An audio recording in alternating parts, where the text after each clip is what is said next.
মৌলা, তোমার রহমতের সামনে আমার গুনার তো কোনো অস্তিত্ব নাই মৌলা।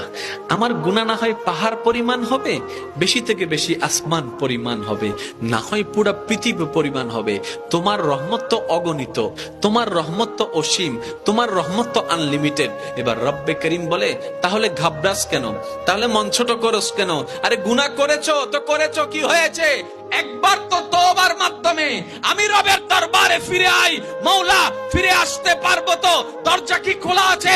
রব্বে করিম বলে, মরণের আগ পর্যন্ত, কিয়ামতের আগ পর্যন্ত, সূর্য পশ্চিম আকাশে ওঠার আগ পর্যন্ত দরজা খোলা আছে, দরজা খোলা আছে, দরজা খোলা আছে।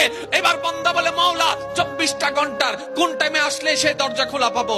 রব্বে করিম বলে, আরে ব্যাংকের দরজা খোলা থাকে নির্দিষ্ট সময়ে, অফিস আদালতের দরজা খোলা থাকে নির্দিষ্ট সময়ে, এমনকি ঘরের দরজাও খোলা থাকে নির্দিষ্ট সময়ে, এর বাইরে যাই না। কিন্তু তোর রবের দরবার এমন একটা দরবার, 24টা ঘন্টার যেই কোনো মুহূর্তে তুই আসবি, তোর রবের দরবার তোর জন্য খোলা থাকবে। সুবহানাল্লাহ।